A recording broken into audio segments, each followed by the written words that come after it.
One of the things I remember most in watching you on CBS News was your reporting from Vietnam. It was a seminal time, as the video said, a tumultuous time during the 60s in our country. And you went to Vietnam during 1968 at the Tet Offensive and came back and reported that we were mired in a stalemate, to quote you. And President Johnson subsequently commented that, and I quote here, "If I've lost Cronkite, I've lost Middle America." And shortly thereafter, he withdrew from the presidential race, as you recall. The question I want to ask you as a journalist, were you making news and affecting public policy at that time, or were you just reporting? I was doing something other than news. I was doing commentary and editorial commentary. This was a departure from everything I'd been doing and was taught to do.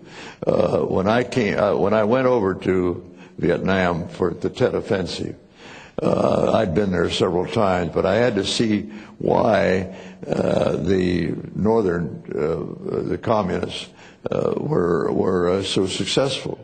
I was very much concerned, as others were. I went out on the battlefield and watched the fight going on and how we were doing with it. And when I saw it, I wanted to do this piece, but I came back.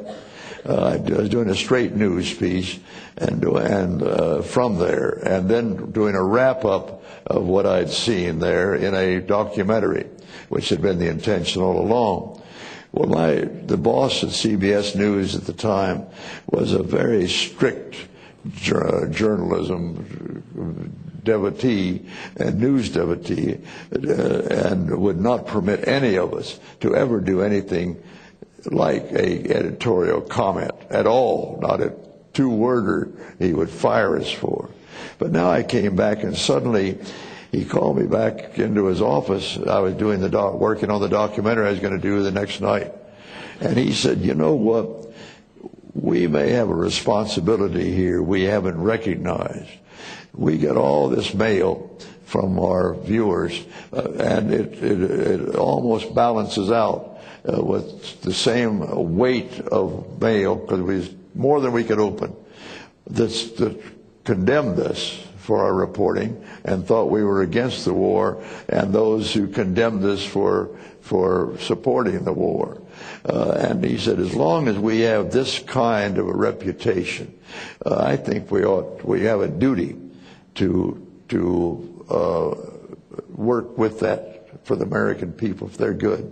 I think you, Cronkite, ought to do a piece saying just exactly what you think about the situation out there, and let's see how it goes."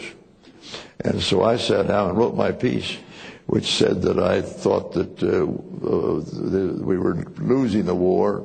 We were certainly not winning it. The cost in blood and gold was just too much for us, and that the only thing for us to do was to get the devil out of there. Well, it was a pretty strong piece for the time, but he said, "If that's what you believe, that's what we put on the air." And we put it on the air, and it had a pretty heavy effect, because Johnson, which I didn't know at the time, but I did know he watched television every night, watched the 3 networks. And he was watching our documentary, and he got up and he clicked it off in the Oval Office where his people sat with him, watched the news. He got up and angrily clicked it off and said, "Well, if I've lost America, I've lost the war." And with that, 2 days later, he announced he was not going to run for re-election.